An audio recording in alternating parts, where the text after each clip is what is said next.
আপনাকে যদি বলি এই মাংসটা বিনা তেলে ভাজা হয়েছে, যাকে বলে জিরো অয়েল ফ্রাইড চিকেন, তাহলে কি আপনি বিশ্বাস করবেন? আজকালকার দিনে সবাই খুবই হেলদি খেতে চায়, আর তার সাথে সাথে সেই খাবারটাকে টেস্টি হতে হবে। তাই আজকে আমি আপনাদের জন্য নিয়ে চলে এসেছি healthy and tasty zero oil fried chicken.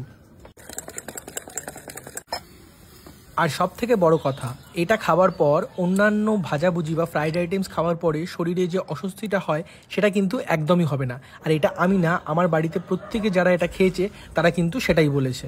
তো কিছুই না, এই জিরো অয়েল ফ্রাইড চিকেন বানানোর জন্য প্রথমে আমরা একটা মশলা বানিয়ে নেব। শুকনো খোলায় গোটা শুকনো লঙ্কা, দারচিনি, এলাচ, লবঙ্গ আর সাদা মরিচ নুনের সহিত ড্রাই রোস্ট করে নেব। নুনটা দিচ্ছি বাড়তে সুবিধা হবে, ফ্লেভারসগুলো লকও হয়ে যাবে আর ময়েশ্চারটা কিন্তু অ্যাবজর্ব হয়ে যাবে। তারপর এখানে আমি চিকেনের লেগ পিস নিয়েছি দুটো, আর একটা থাই পিস নিয়েছি। লেগ পিসের যে টেন্ডেনগুলো থাকে সেটা বাদ দিয়ে তারপরে চিকেনের গায়ে কাটস দিয়ে দিয়েছি। আর দেখতেই পাচ্ছেন এই টেন্ডেনটা বার করলে চিকেনটা তাড়াতাড়ি সিদ্ধ হয়ে যায়।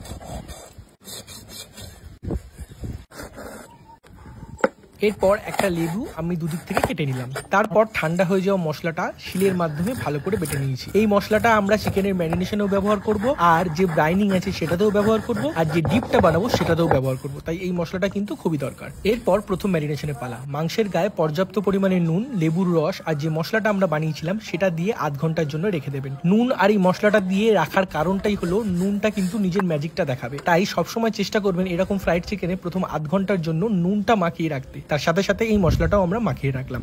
এটা আধ ঘন্টা থাকুক, ততক্ষণে আমরা আদা, রসুন আর কাঁচা লঙ্কাটা ভালো করে শিলের মাধ্যমে থেতে নিলাম। টেকনিক্যালি ফ্রাইড চিকেনে জিঞ্জার আর গার্লিক পাউডার যায়, আমাদের বাড়িতে সহজে এগুলো পাওয়া যায় না বলে আমি এইরকম ভাবে দেখালাম। তারপর একটা পাত্রে 200 গ্রাম মতো টক দই দিলাম। এটা আমরা ব্রাইনিং এর জন্য ইউজ করছি। তার মধ্যে দিলাম জল, এটাকে বলে বাটার মিল্ক। এইভাবেই আপনারা বাড়িতে বাটার মিল্ক বানিয়ে নিতে পারবেন। তার মধ্যে আদা, রসুন, কাঁচা লঙ্কা বাটা, যে মশলাটা বানিয়েছিলাম সেটা, চিনি আর নুন দিয়ে ভালো করে সবকিছু মিশিয়ে নেবেন। এরপর যে ম্যারিনেট করা মাংসটা ছিল আধ ঘন্টা ধরে, সেটা এই বাটার মিল্কের মধ্যে দিয়ে মিনিমাম 2 ঘন্টা, ম্যাক্সিমাম 8 ঘন্টা বা ওভারনাইট রেখে দেবেন। তাহলে কিন্তু চিকেনটা প্রচুর পরিমাণে জুসি হবে। এরপর হলো আসল মজা। যেহেতু জিরো অয়েল ফ্রাইড চিকেন, আমরা তার জন্য একটা প্রেসার কুকারের উপরে ঢাকনা আর যে রাবারটা আছে সেটা খুলে দেবো। তারপর তার মধ্যে নুন দিয়ে এটাকে 15 থেকে 20 মিনিট মিডিয়াম টু লো হিটে প্রিহিট করব। যতক্ষণ প্রেসার কুকারটা প্রিহিট হচ্ছে, আমরা দুটো ডিমের মধ্যে সামান্য পরিমাণে নুন দিয়ে ফেটিয়ে রাখবো। আর ম্যারিনেট করা চিকেনটা ব্রাইনিং থেকে তুলে প্রথমে ময়দার মধ্যে কোট করব, তারপর আবার ডিমের মধ্যে কোট করে সেটাকে ব্রেড ক্রামের মধ্যে দেবো।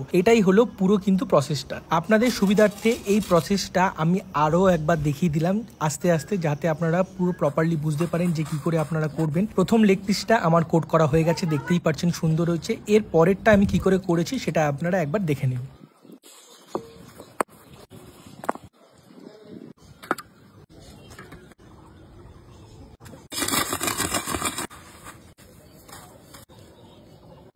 তো আমাদের সবগুলো মাংসই কোট করা হয়ে গেছে। আপনারা চাইলে এটাকে 30 মিনিটের জন্য ফ্রিজেও রাখতে পারেন। এরপর 20 মিনিট পরে প্রেসার কুকারের ঢাকনাটা খুলে তার মধ্যে একটা স্ট্যান্ড দিয়ে যে মাংসগুলো কোট করেছি আমরা তার মধ্যে দিয়ে দিলাম।